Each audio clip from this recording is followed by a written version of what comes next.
Teresa Martin was resting at her home in Chicago, Illinois. It was around 4 in the morning when her phone rang, the glow of the screen showing her daughter Kenneka's name.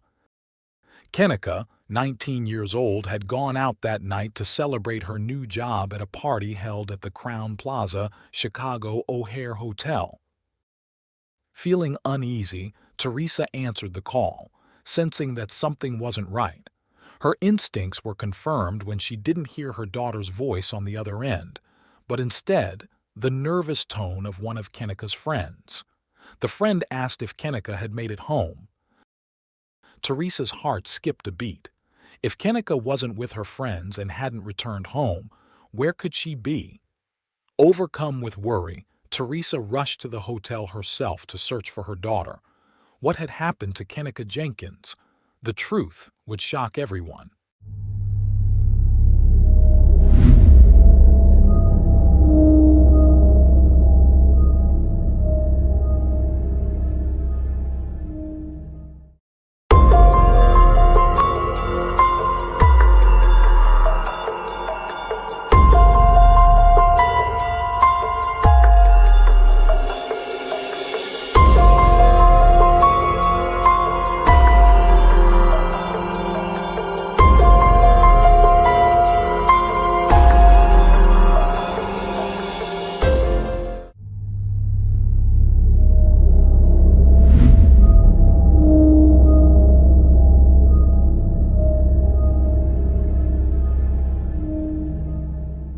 It all started on September 8, 2017, when Kenneka received the exciting news that she had secured a job at a nursing home.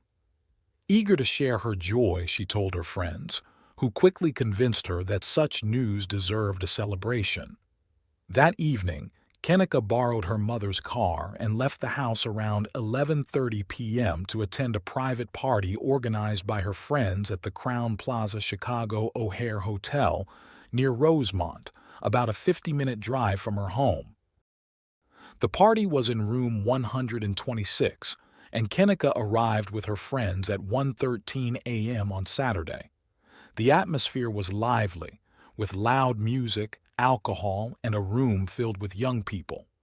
Kenneka greeted her friends, who congratulated her on her new job. However, one of her friends sensed something wasn't quite right. Kenneka, who usually didn't drink alcohol, was swaying and acting strangely as she hugged her friends. Though the odd behavior stood out, no one made much of it since many were intoxicated. The night continued without incident, and Kenneka danced with her friends, refusing to partake in any of the drugs or marijuana being passed around. Still, her friends noticed that she didn't seem herself, behaving in a way that was very different from her usual lively demeanor. Normally, she loved to dance with passion, but that night, her movements were slow and unenthusiastic. She eventually sat down, her expression filled with sadness. As time passed, her friends decided it was time to leave. They left the room around 2:30 a.m., but as they were heading out, Kenneka stopped abruptly. She checked her pockets and realized she had left her phone in the room. Her friends went back to retrieve it, but when they returned, Kenneka was gone. The hotel hallway was eerily empty, dark and silent, like a scene from a horror movie. They searched everywhere, but it seemed as if Kenneka had vanished without a trace. Over an hour passed before they decided to call Teresa, Kenneka's mother, using her phone. They explained that they hadn't seen Kenneka since leaving the party, immediately sending Teresa into panic. Teresa contacted the hotel, but the staff seemed dismissive, assuming Kenneka was just another rebellious teen who would show up eventually. Desperate, Teresa arrived at the hotel around 5:30 a.m., only to face her first hurdle. The hotel refused to release surveillance footage without a formal police report. At 7:14 a.m., Teresa called the Rosemont Public Safety Department, but they advised her to wait a few more hours before filing a missing person report, suggesting that young people often return on their own. Frustrated and knowing something was terribly wrong, Teresa couldn't believe how lightly the situation was being handled. Hours went by with no sign of Kenneka. It wasn't until 12:46 p.m. on Saturday that her family were able to officially file a police report. Only then did hotel management notify their staff of Kenneka's disappearance, around 1:04 p.m. Teresa returned to the hotel by 6 p.m., determined not to waste any more time. They began knocking on every door in the hotel, asking guests if they had seen Kenneka. Their actions led a hotel employee to call 911 to stop the disturbance they were causing. Furious and desperate, Teresa was enraged that more effort was being put into keeping the guests calm rather than searching for her daughter. It took 4 more agonizing hours before police finally agreed to review the hotel's security footage. To everyone's shock, it appeared that Kenneka had never left the hotel. This raised many questions. If Kenneka hadn't slipped out unnoticed, she had to be somewhere inside the hotel. Footage from the common areas was reviewed, and finally, a disturbing image surfaced. Kenneka was seen at 3:20 a.m. walking near the reception, stumbling and swaying as if she were intoxicated. 5 minutes later, she was captured on camera wandering into the lower-level basement area and then toward the kitchen, where she disappeared from view. With this new information, authorities scoured the hotel, but no further clues surfaced. As the day wore on, the search seemed to lead nowhere until September 10th at 12:25 p.m., when a hotel employee made a horrifying discovery. Kenneka had been found inside a freezer, locked from the outside. She was lying face down, missing a shoe, with no apparent injuries aside from a small cut on her foot. Her family was devastated. They had imagined countless scenarios, but nothing as horrifying as this. The freezer, set at a temperature just above freezing, was located in an unused kitchen. It was unclear why the freezer had been operational, as the kitchen hadn't been in use. Despite the investigation, the security footage showed no one entering the freezer with Kenneka, and her family couldn't believe that she would have entered voluntarily. The mystery surrounding what truly happened that night would haunt everyone involved. The police began to dig into the final hours of Kenneka's life, focusing specifically on the party she attended. According to their report, the credit card used to book the hotel room for the party was fraudulent and linked to a criminal gang operating in the Chicago area. Despite rumors circulating about foul play involving dangerous individuals, authorities insisted there was no evidence to support these claims. What happened after the party remained unclear. Some witnesses claimed that Kenneka had left with unidentified individuals, while others said she went back to retrieve her phone from one of the hotel rooms. A month after her tragic death, the coroner's report concluded that Kenneka's death was accidental, caused by hypothermia due to the freezing temperatures in the hotel's walk-in freezer. Alcohol and a medication called topiramate were also found in her system. The combination of these substances may have amplified the effects of both, leading to hypothermia more quickly. Although topiramate is typically prescribed for epilepsy or migraines, Kenneka had never been prescribed this medication. There was also swelling in her brain, though this was not linked to the cause of her death. The police issued a statement confirming that while there were no signs of foul play, the investigation remained open. However, Kenneka's family refused to accept this conclusion, convinced that something more sinister had happened that night. They believed someone had harmed her, and they were frustrated by what they perceived as the police's reluctance to fully investigate the matter. The city of Chicago was shaken by the news of Kenneka's death. Protests were held outside the hotel where she was found, with many believing that hotel staff had failed to take her disappearance seriously and might even have been covering up what really happened. Online, theories about the case spread like wildfire. People questioned how Kenneka, who had barely been able to walk straight in the hotel hallway, could have had the strength to open the heavy freezer door. Further details from the forensic analysis only fueled speculation. Multiple bruises were found on Kenneka's body, raising questions about how she sustained them. If, as the official theory suggested, she had entered the freezer on her own, why was her body covered in bruises? Many people believed that Kenneka had fought for her life, trying to escape her fate in that cold, locked freezer. Adding to the mystery was a video Kenneka had posted earlier in the evening, showing her smiling and enjoying the night with a friend. Later, she posted a Facebook Live video from the party where she could be heard laughing and even jokingly saying, "Help me, help me." What started as harmless fun in the video turned into a chilling moment that would be viewed by over 4 million people, sparking a new theory on the internet. In the hours after her friends left her, the hotel security cameras captured Kenneka walking around with an unidentified group. She had told her friends she was heading to her car, but the footage showed her inside the hotel instead. Why had she lied? After this mysterious interaction, Kenneka disappeared from view for several hours, only to reappear on camera at 3:27 a.m., visibly disoriented and struggling to move. At that point, she could barely walk, relying on the walls and furniture to steady herself. Questions started swirling. Had she consumed something other than alcohol? Her friends and family knew Kenneka rarely drank, as she had a low tolerance for alcohol.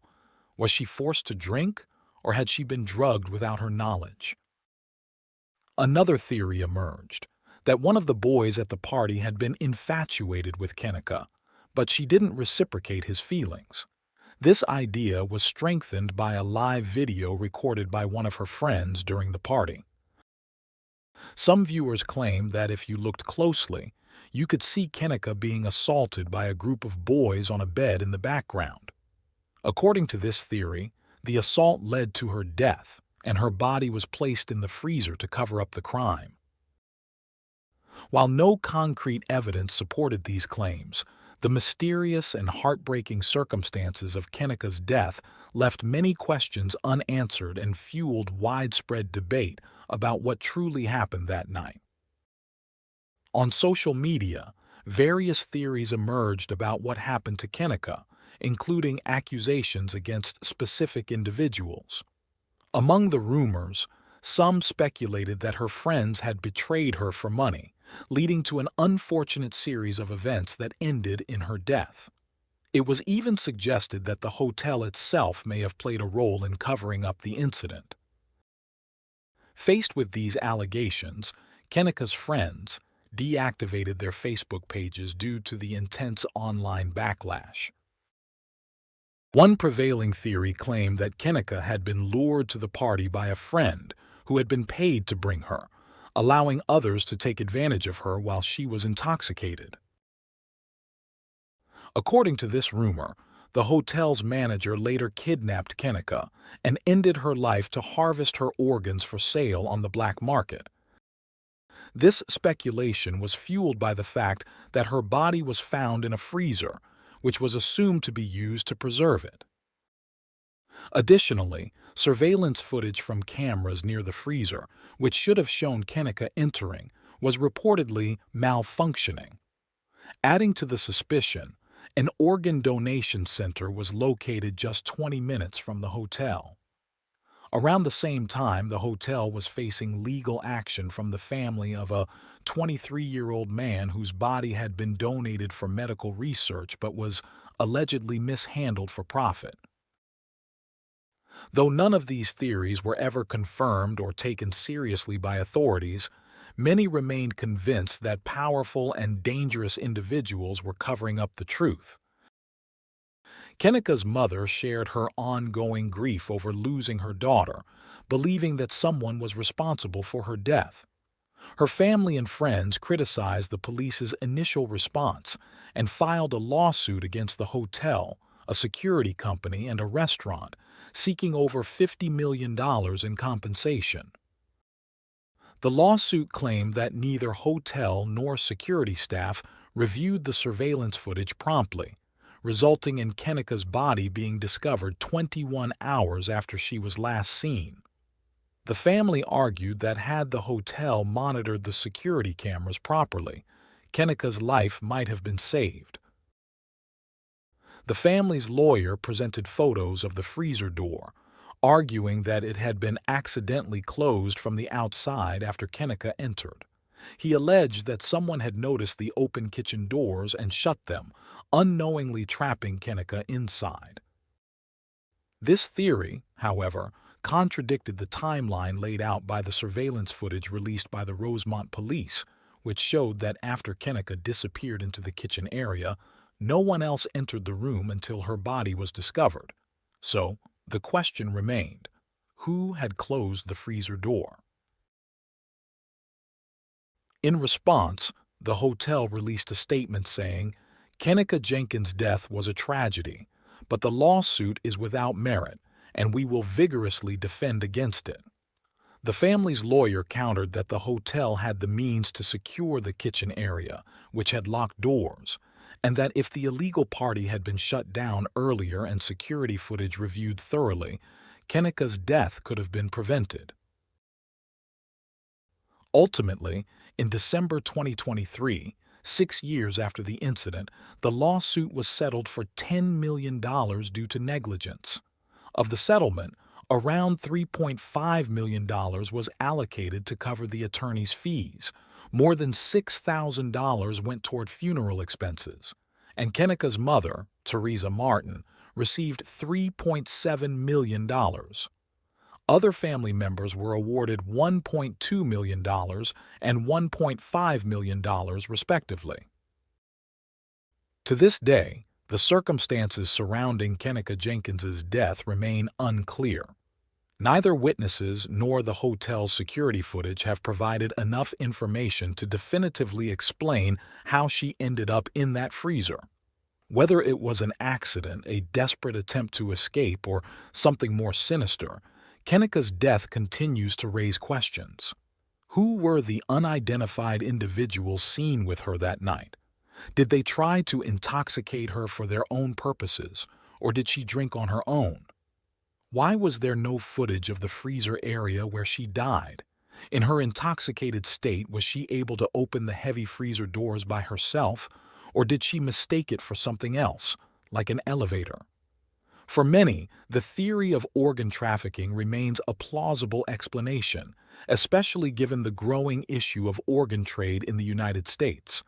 Until the police can definitively confirm what really happened, all we can do is continue to speculate.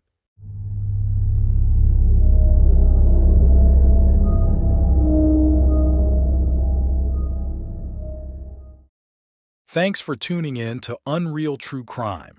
If you're intrigued by mysteries from around the world, check out our new channel, Latin Crimes, where we dive into the gripping true crime stories of Latin America. Don't miss out. Subscribe now for more thrilling investigations. Imagine a dark, cold basement in a quiet Czech town, where the walls seem to close in with the weight of untold horrors. The room is filled with the stench of decay, and in the dim light, you can just make out two small figures, barely recognizable as children, huddled inside makeshift cages.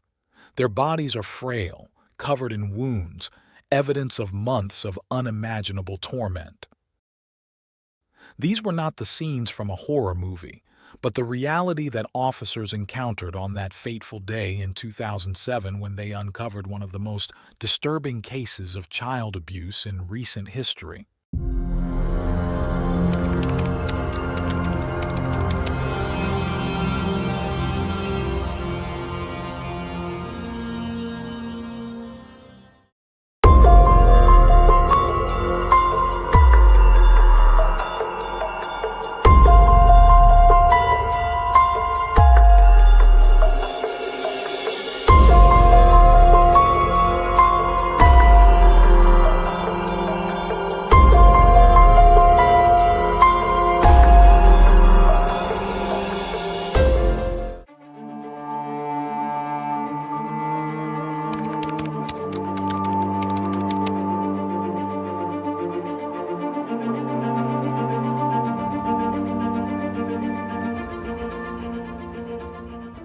Klara Maurova was a couple's firstborn, who later welcomed another daughter named Katerina Maurova.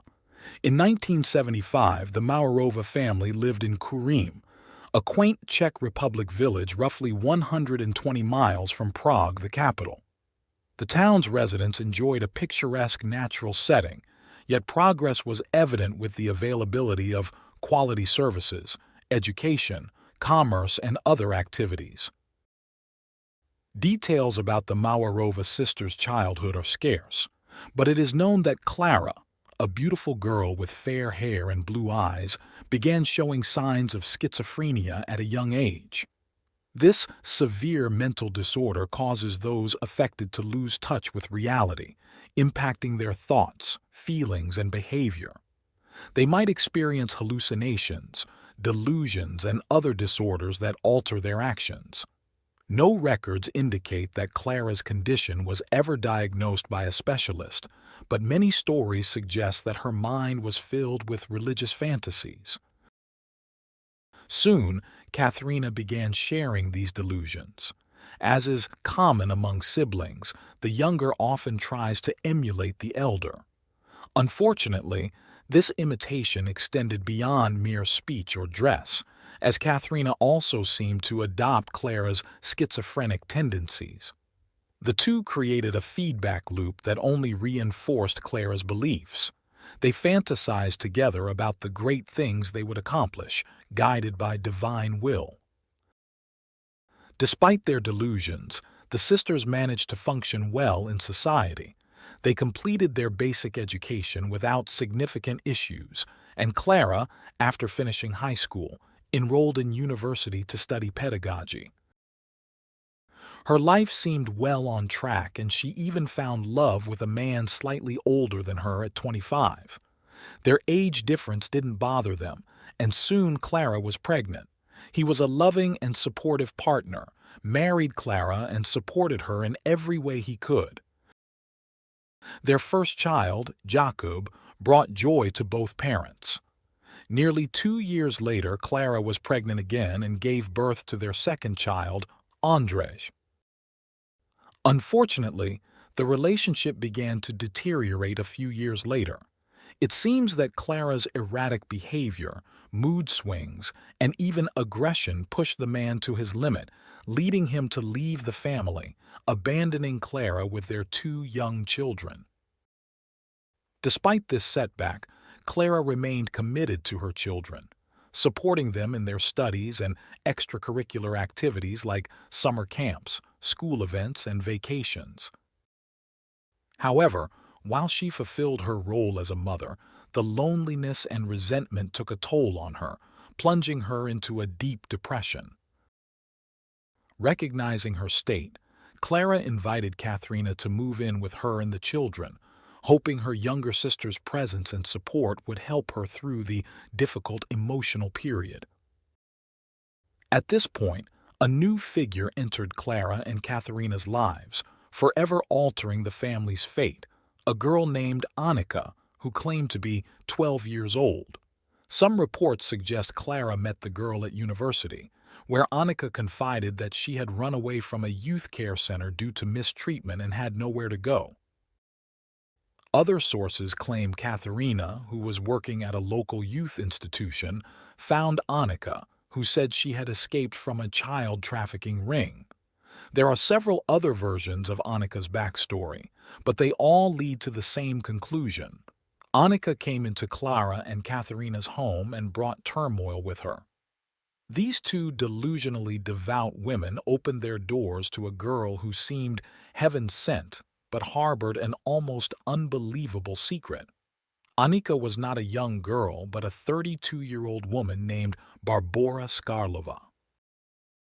Barbara had a condition that made her appear much younger than she was. With her childlike face and short stature, Barbara masterfully manipulated those around her, taking advantage of her apparent vulnerability and abandonment. This allowed her to find refuge in several homes where people were moved by her seemingly tragic circumstances. Despite this, only one account was found of a family who had adopted Barbara, believing her to be a helpless young girl. However, it didn't take long before she was returned to the state's child welfare system. The reasons for her return were her violent behavior and unpredictable personality. Some reports even suggest that the family discovered the truth about her actual age. It later became known that Barbara spent a significant portion of her life undergoing psychiatric treatments and was even committed to mental health institutions, from which she always managed to escape. This entire backstory, of course, was unknown to the Mawerova sisters, who quickly grew attached to the supposed helpless child. They took her into their home, and before long, they decided to adopt her, a decision that led directly to disaster. At first, everything seemed to go smoothly with the addition of the so-called child to the family, but soon enough, Barbara began to feel jealous of the affectionate attention Clara's biological children received. She started causing trouble, engaging in mischievous acts and creating disturbances, for which she then blamed the 10- and 8-year-old boys. The boys, in turn, began to be reprimanded without any real reason. Undoubtedly, these tense situations contributed to the worsening of the Mawerova sisters' mental instability. It appears that Barbara's cunning manipulation allowed her to gain power over the women and start exerting control. Around this time, the newly arrived Barbara began talking about the religion she practiced, known as the Grail movement. Our research indicates that the Grail movement is a millenarian apocalyptic religious group that seeks a fundamental change in society, after which everything will be transformed. Followers, organized into groups called circles, have given the teachings their own interpretations, always based on the principle that good deeds on earth guarantee entry into heaven. However, it also appears that these good deeds could absolve any crime committed by members. Barbara belonged to one of these circles and managed to induct Clara and Katharina into it. According to various accounts, this particular group was involved in practices such as violence, abuse, promiscuity, incestuous relationships, and even cannibalism.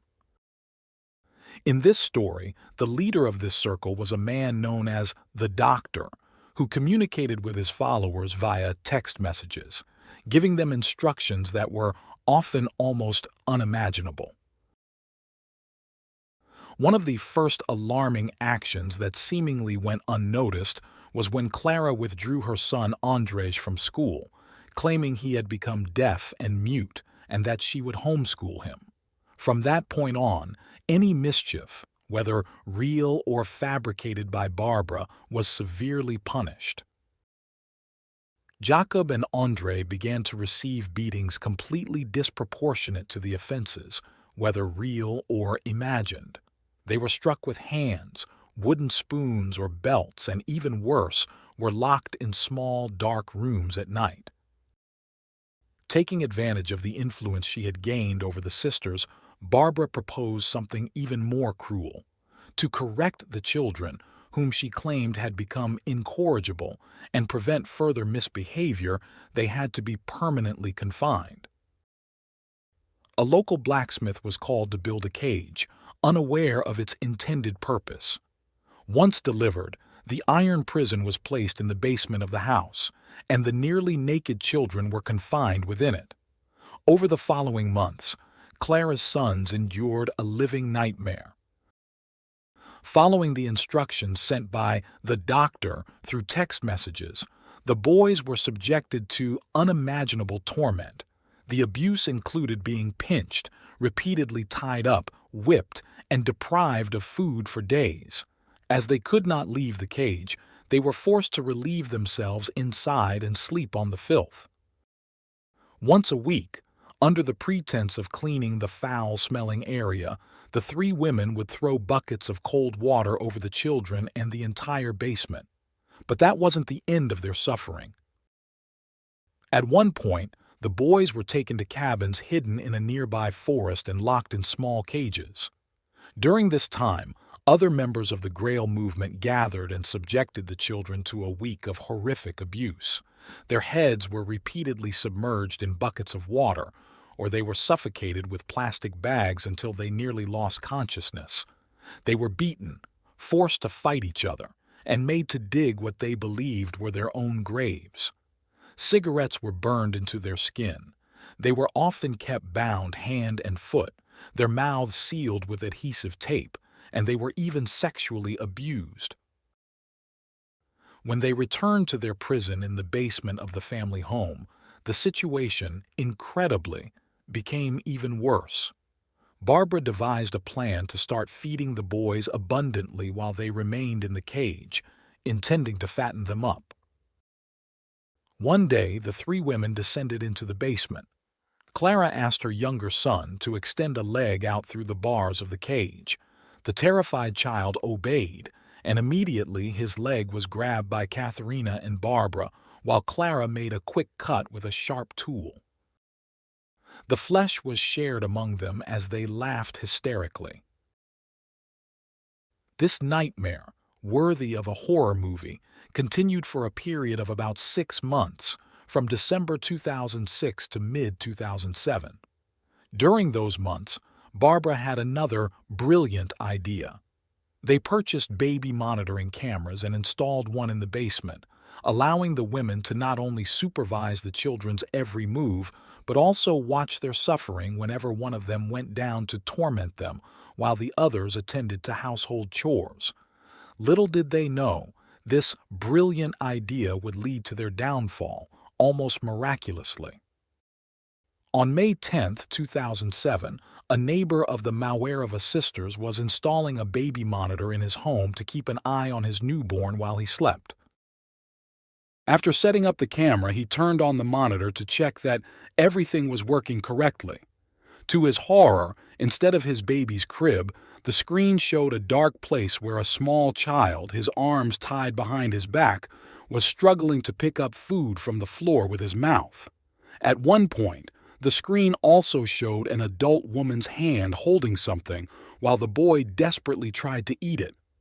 The image made it clear that the child was in terrible condition, with only a thin layer of skin covering his bones.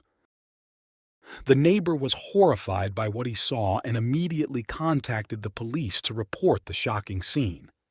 Moments later, officers arrived at his home and viewed the horrific images for themselves. Given the range of the equipment, it was clear that the source of this horror had to be very close by. Determined to end the nightmare immediately, the officers began knocking on the doors of all the neighboring homes. The first few residents had no issue letting them inspect every room until they reached the house where the Mawerova sisters lived. From the start, they were reluctant to allow the police to enter, but in the end, they couldn't stop them. During the inspection, the police found a small door under a staircase that was locked. Without leaving the scene, the officers called for firefighters, who broke open the door. What they found inside was beyond imagination. As they entered the space, they were hit by a terrible stench that permeated the entire area. The first thing they saw was a frightened girl clutching a teddy bear, who ran directly toward the officers, screaming that she and her brothers had been hurt by their adoptive mother and aunt. One officer took the girl outside while the others were left stunned at the sight of 2 nearly naked boys, their bodies covered in wounds, locked in cages like animals. One of the boys appeared to be unconscious. The boys were immediately freed and attended to by emergency services, who provided first aid and quickly transported them to a hospital for treatment. The girl, who didn't seem to be physically harmed, was also taken into custody by the authorities. Clara and Katharina were arrested. Jakob had some wounds that were treated, but none required hospitalization, so both children were taken to a child protection center. However, Andrzej, the younger boy, was in critical condition. When he arrived at the hospital and realized he was no longer in the basement, he had a panic attack and began screaming. He claimed he was seeing ghosts and begged the doctors to end his life. The situation couldn't have been more tragic. Once he was calmed down, the doctors couldn't believe what they saw on the boy's body. He was covered in scars, bruises, and open wounds, one of which was particularly large on one of his buttocks. He had to remain hospitalized for proper treatment. While the physical wounds on their bodies healed, the trauma caused by months of horrific abuse at the hands of their mother, aunt, and others would be much harder to overcome. Meanwhile, investigations began to uncover the truth about what had happened behind closed doors in that house and in the lives of its inhabitants. At the same time, the children who were placed in a care center became the focus of study by specialists. There are sources that describe the behavior of Barbara, still believed by everyone at this point to be Kenneka, as extremely difficult and even hostile. The supposed young girl refused to cooperate with counselors and specialists, displaying aggression and defiance. Yet, she also began to make mistakes that hinted at the truth. For instance, during an initial assessment of her mental state, she was given paper and crayons to draw whatever she wished. Instead of childlike drawings, she produced complex geometric shapes and advanced mathematical calculations far beyond what would be expected of a 13-year-old. Unfortunately, the studies on Kenneka were never completed. Just days after being placed in the center, she escaped through a window without leaving a trace. Security forces immediately began searching for the girl, distributing flyers with her photo and details as part of the effort. To their surprise, they soon received tips from various sources claiming to recognize the person in the photo, asserting that she was a 33-year-old woman named Barbara. It appears that Barbara received help from a known couple who provided her with their son's documents to leave the country. Initially, she traveled to Denmark and from there to Oslo, Norway. In Norway, Barbara once again altered her appearance, shaving her head and posing as a 13-year-old boy named Adam. She approached authorities, claiming she was fleeing from an abusive father. Multiple sources recount that Adam was taken in by a family and enrolled in a school, where he was soon regarded as a gifted student. This charade continued for several months, but the Czech authorities did not give up, and, with the cooperation of international colleagues, managed to piece together the puzzle. DNA analysis eventually confirmed Barbara's true identity, leading to her arrest. She was subsequently extradited back to the Czech Republic to face charges. Upon her return, Barbara underwent various psychological evaluations. Reports indicate that at least one specialist who interacted with her observed signs of psychotic tendencies. One of the most striking pieces of information was that Barbara's capture in Norway was reportedly triggered by a concerned schoolteacher. The teacher had been alarmed after Barbara, posing as Adam, drew a picture depicting 7 bruised and bleeding children, each with a number, and identifying herself as the 7th. On Friday, May 9, 2008, dozens of journalists and camera crews surrounded the municipal court in the Czech city of Brno, capturing images of Barbara being escorted in, along with Katharina. The 2 women were charged with deceiving the staff of a child care facility by presenting Barbara as a 13-year-old adopted girl named Kenneka. Although the court reportedly dismissed some of the charges, this did not mean they were free. They were immediately detained and charged with serious offenses related to child abuse, charges that also implicated 4 other individuals connected to the sect they were part of. As the trial began, Clara, visibly diminished and distressed, was seen entering the courtroom alongside her sister. Barbara also entered the courtroom, accompanied by 3 other persons. When it was Clara's turn to testify, she admitted to the violence she had inflicted on her children over several months. However, she claimed that she had been manipulated by her sister Katharina and Barbara. Clara stated that they had driven her into a state of delusion, immersing her in the cult of the Grail movement to the point where she could no longer comprehend the gravity of her actions. There are also reports that Barbara claimed to have been a victim of violence at the hands of the Mawerova sisters. However, these claims were largely dismissed by the court, and few believed her. The judge had the opportunity to hear from Jacob and Andre themselves, who recounted the series of horrific ordeals they endured. They described how the accused had made them live for months in near starvation, in inhumane conditions, violated their privacy, and even cannibalized parts of their bodies. During the hearings, the officers who had entered the House of Horrors also testified. One officer recounted how, upon entering the basement, they immediately saw a child lying naked on the floor. He noted that the Mawerova sisters showed no concern for the child's health, and the girl identified as Anika tried to impede the officers' movements, clinging to their legs. At the end of the hearings, the case prosecutor stated that the motive behind these horrific acts was to force the children into complete submission to the religious goals of the accused. When delivering his sentence, the judge noted that the ultimate goal of the horrifying acts described during the trial was to create a person with a completely broken will. The judge emphasized that the events were aimed at the deliberate destruction of a child's soul, adding that while there were indications of a cult's involvement, there was no concrete evidence to support this claim. Ultimately, the judge announced his decision, declaring all 6 accused guilty and issuing their respective sentences.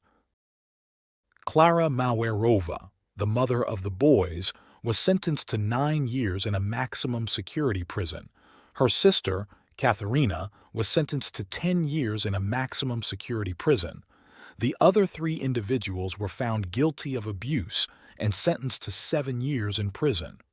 Finally, Barbara, then 34 years old, was found guilty of repeated abuse and extreme cruelty, receiving a mere 5-year prison sentence. The existence of the so-called doctor, who was purportedly directing the group's actions, could never be confirmed. Some people were struck by what seemed to be shockingly lenient sentences for the monstrous actions carried out by those responsible for committing the worst forms of violence against 2 completely innocent children. Moreover, we found reports indicating that Barbara was released on parole after serving only half of her sentence. In other words, she returned to the streets after spending just over 2.5 years in prison. Her lawyer argued that her mental health had significantly deteriorated, which contributed to her early release. Jacob and Andre, with the help of specialized care, have managed to overcome the deep trauma caused by the horrific acts they endured and have continued with their lives. However, it is certain that those events will never be erased from their minds.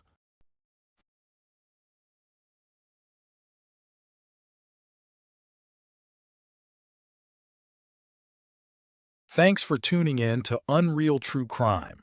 If you're intrigued by mysteries from around the world, check out our new channel, Latin Crimes, where we dive into the gripping true crime stories of Latin America. Don't miss out. Subscribe now for more thrilling investigations. On a typical March morning in 2012, 15-year-old Sierra May Lamar got ready for school, not knowing that her life was about to change forever. After giving her mom a warm goodbye, Sierra started her usual short walk to the bus stop in the quiet town of Morgan Hill, California. But in just a few minutes, something went terribly wrong.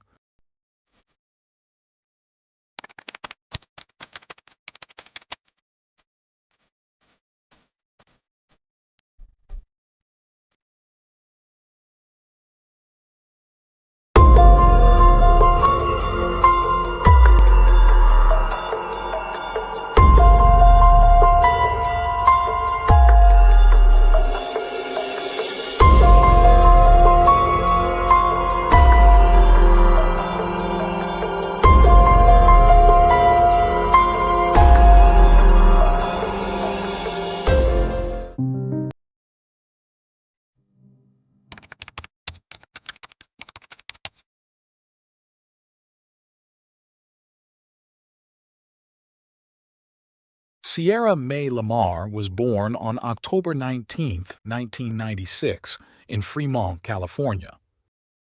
She was Marlene's second child, and she already had a daughter, Danielle, who was 6 years older than Sierra. Sierra was known for her fun-loving and cheerful nature.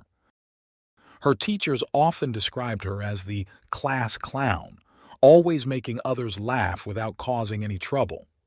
Friends and family recall her as a confident young girl who had a knack for instilling that same confidence in those around her. From a young age, she enjoyed physical activities like dancing, and during her teenage years, she became involved in her school's cheerleading team. She also had a love for animated movies and often went to the cinema with her father, sharing this passion together. Sierra's parents divorced when she was still a child, and shortly afterward, Marlene began dating someone new. A couple of years later, Sierra moved to Morgan Hill, a city in the San Francisco Bay Area, with her mother and her mother's new partner. Meanwhile, her father remained in Fremont, and her older sister was attending college in Sacramento. Like many girls her age, Sierra was reluctant to leave behind her friends and the life she had always known. She also had reservations about her mother living with someone she wasn't married to. Despite these family challenges, Sierra's outgoing personality and positive energy helped her fit in easily at her new high school. She quickly became part of the cheerleading team and made many new friends while still keeping in touch with her old friends in Fremont, visiting them often since they were only an hour's drive away. Although she wasn't entirely happy with the move or her mother's new relationship, Sierra, then 15, maintained a good relationship with Marlene, often speaking frankly with her. She also had a close bond with her older sister, calling her several times a week to talk about school, friends, and the boys she liked. Just as Sierra was beginning to settle into her new life, an unexpected event shattered her dreams and future plans, plunging her family into a nightmare with no apparent end in sight. March 16, 2012, started like any other day. Sierra woke up, got ready for school, took a selfie, and uploaded it to her online diary, where she posted pictures almost daily. She then said goodbye to her mother, as was her routine every morning, giving her a hug and telling her she loved her before heading to the nearby bus stop. Later in the day, Marlene sent a few text messages to Sierra, reminding her of the chores she needed to do after school. When Sierra didn't respond, Marlene assumed her daughter was simply busy with schoolwork. After finishing work at 3:45 p.m., Marlene called Sierra to make sure everything was okay, but there was no answer. It wasn't until 6 p.m. when the school's automated attendance reporting system sent an email to Marlene that she realized Sierra had never made it to school. Alarmed, Marlene called 911 to report her daughter as missing. Unfortunately, crucial hours had been lost between Sierra's disappearance and the notification to the authorities. Upon receiving the report, the police first checked the school bus surveillance footage and discovered that Sierra never boarded the bus. This led them to conclude that something had happened between her house and the bus stop. Security footage from previous days provided no clues, so the search began in the area. Initially, the Santa Clara County Sheriff's Office treated Sierra's case as a standard missing person report, as there was no evidence suggesting foul play. However, over the next few days, evidence began to emerge that indicated otherwise. On March 17th, Sierra's cell phone was found near a road intersection in Morgan Hill, about 2 miles from her home, seemingly tossed from a vehicle. The following day, a pink Juicy Couture bag belonging to Sierra was discovered 2 intersections away, abandoned by the roadside.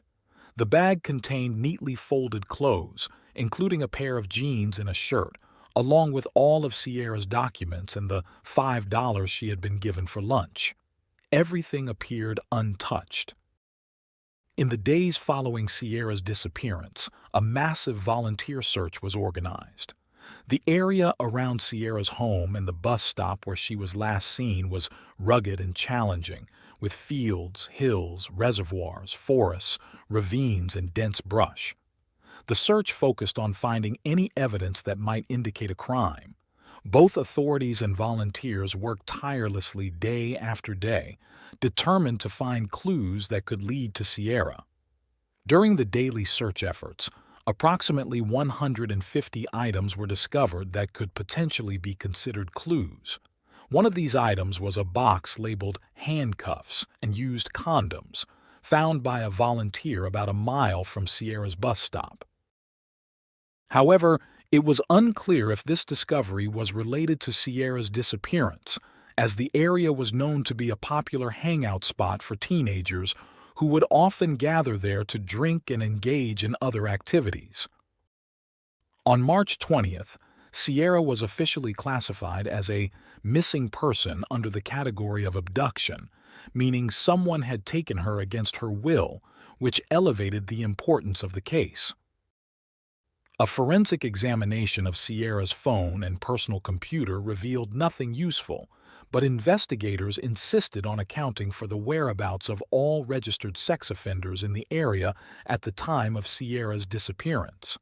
Surprisingly, among those on the list was Sierra's own father. Back in 2009, Steve had faced at least 10 counts of child molestation that occurred 5 years earlier. He pleaded guilty to one charge involving the sexual abuse of 3 of Sierra's friends, aged 8 to 9, during a sleepover at his home, and he served a year in jail. This was the real reason why Sierra had moved in with her mother, as her father was legally prohibited from living alone with a minor. However, Sierra's father was quickly ruled out as a suspect. Investigators found nothing in Sierra's family life to suggest she might have run away voluntarily. The disappearance of Sierra deeply affected the community, and she soon became known as everyone's daughter. While the police investigation progressed, volunteers continued their search efforts. On March 28th, DNA found on Sierra's jeans was matched to a man named Antolin Garcia Torres, 21 years old. Antolin worked at a local supermarket and lived in a trailer park about 8 miles from Sierra's home with his pregnant girlfriend, their 18-month-old baby, and his mother. During the investigation into Antolin, authorities uncovered that on 3 separate occasions, women had reported to the police that someone had tried to abduct them from parking lots at the supermarket where Antolin worked. One of the alleged victims claimed she had tried to defend herself with a pocket knife, but the attacker disarmed her and held the blade to her throat.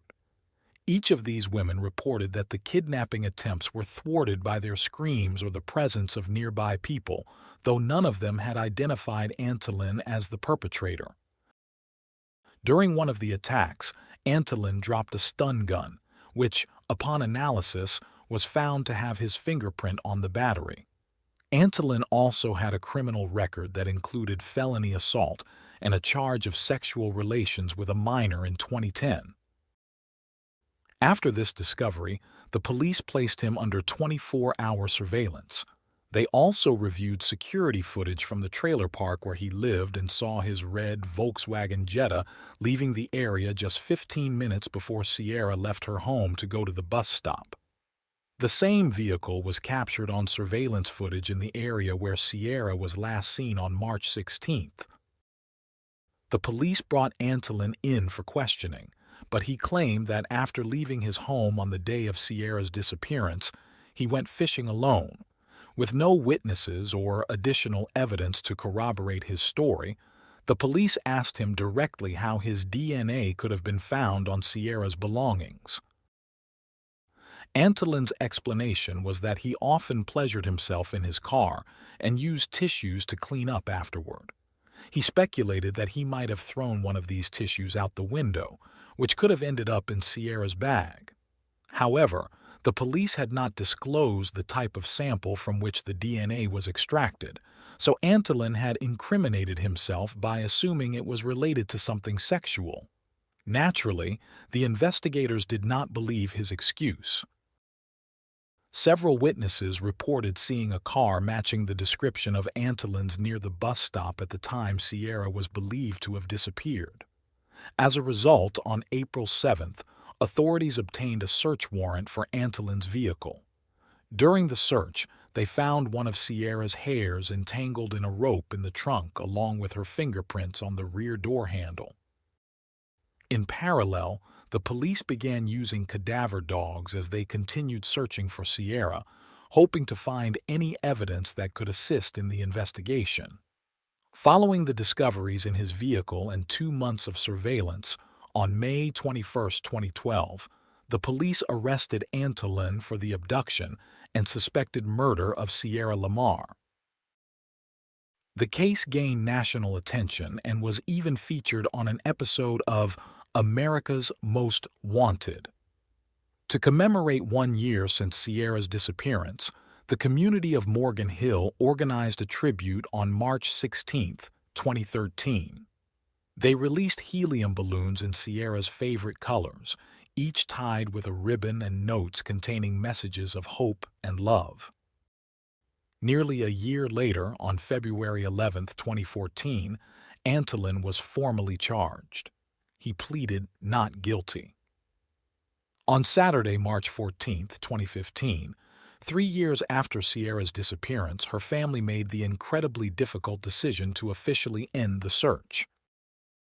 For years, volunteers had conducted weekly searches, hoping to recover Sierra's body or remains. This effort became the longest ongoing search of its kind in the United States at the time. Although it was reported in September 2015 that the trial was set to begin on April 25 the following year, it faced multiple delays and didn't actually start until January 30, 2017. From the outset of the trial, the prosecutor warned the jury that the defense might argue Sierra had voluntarily run away from home. Without a body, murder weapon, or key witness, the prosecution's case relied heavily on forensic evidence, DNA samples, and circumstantial evidence.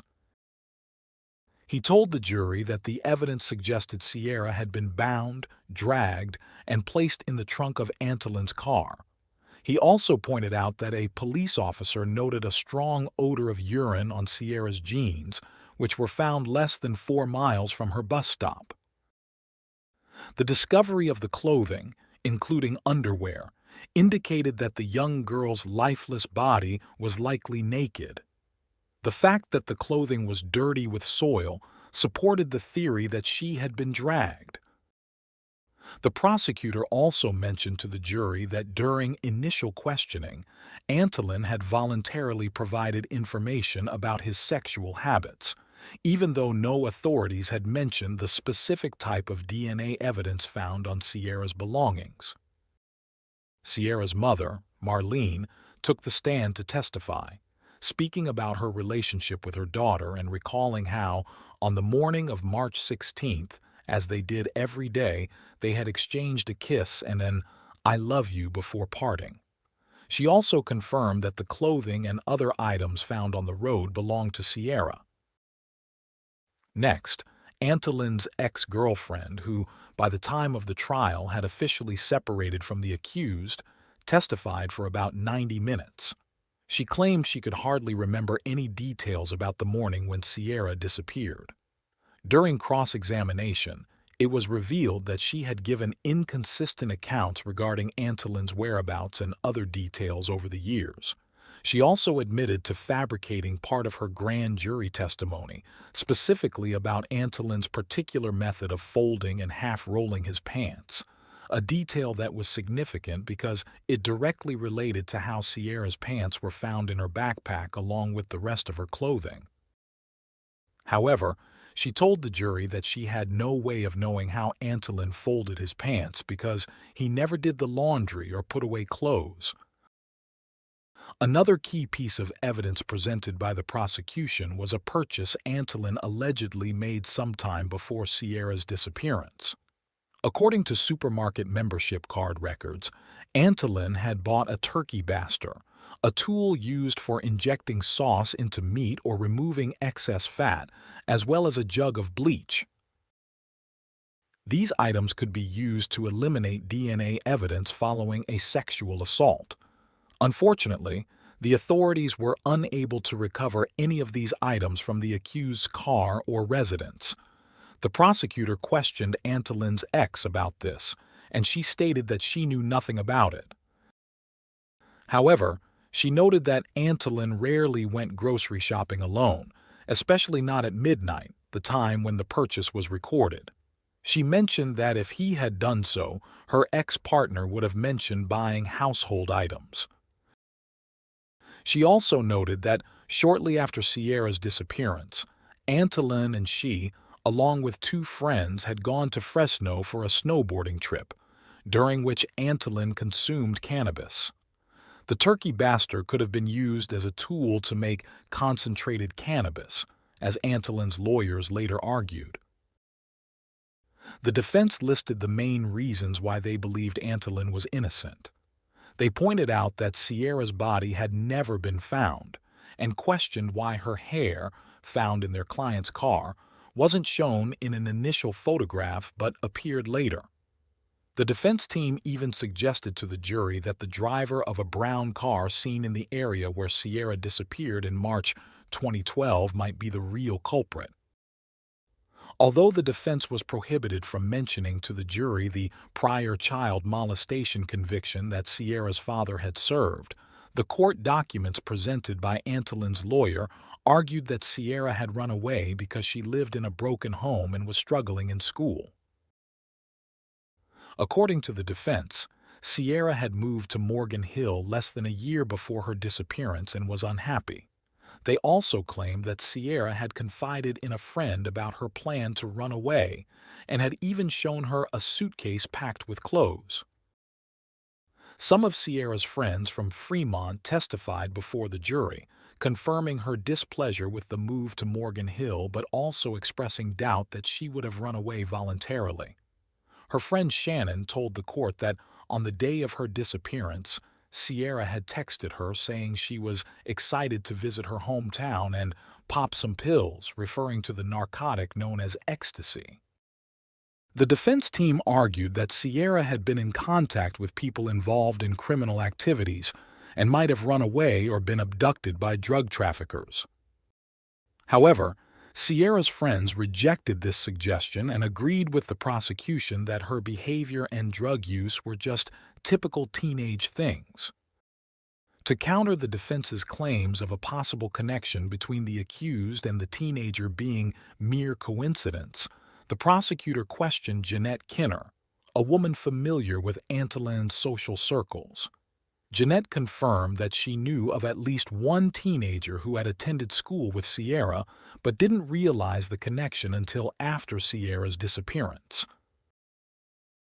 The defense also challenged the prosecution's assertions regarding Antolin's alleged attempts to kidnap 3 women from the parking lots of 2 supermarkets in separate incidents that took place in 2009, 3 years before Sierra went missing. The defense's primary argument was that none of the women had been able to identify Antolin in a lineup of suspects. Antolin's older sister then took the stand. She described to the jury how she and her brother had spent much of their childhood alone. She revealed that their father was in prison at the time of the trial, that he was an alcoholic who frequently beat their mother in front of them, and that he had sexually abused her from the age of 5 until she was 15. Regarding the DNA evidence presented by the prosecution, the defense told the jury that proper protocol had not been followed with the samples, and that the bag containing Sierra's clothes had been contaminated, thus compromising the genetic profile analysis. However, the prosecution emphasized that the evidence had been carefully collected and preserved. Antolin did not testify. On May 9, 2017, more than 5 years after Sierra's disappearance and following a 13-week trial, the jury deliberated for about a day and a half before notifying the judge that they had reached a unanimous verdict. Antolin Garcia Torres, then 26 years old, was found guilty of the kidnapping and murder of Sierra Lamar. He was also convicted on 3 counts of attempted kidnapping during the commission of a carjacking in relation to the 3 incidents from 2009. The judge sentenced him to life in prison without the possibility of parole. Additionally, he was required to register as a sex offender after the prosecution argued that sexual gratification was one of Antolin's primary motives for kidnapping and killing Sierra. In November 2017, Antolin's defense attorney attempted to secure a new trial, arguing that the presiding judge should have recused herself due to potential bias. However, the petition was denied by a San Francisco judge. In December 2020, Antolin refused to provide any information about Sierra Lamar's whereabouts in response to a handwritten letter sent by a journalist. Of the 4 questions posed to him, he only responded to the one regarding his innocence, reiterating that he was not guilty of Sierra's disappearance and alleged murder. The Lamar family has never held a funeral for Sierra, believing that without a body to bury, the ceremony would be meaningless. In 2022, on the 10th anniversary of her disappearance, some of the volunteers and Sierra's family gathered privately to remember the teenager. Despite the difficult circumstances and the deep desire to recover her remains for closure, Sierra's family has chosen to remember her fondly and cherish the happy times they spent together.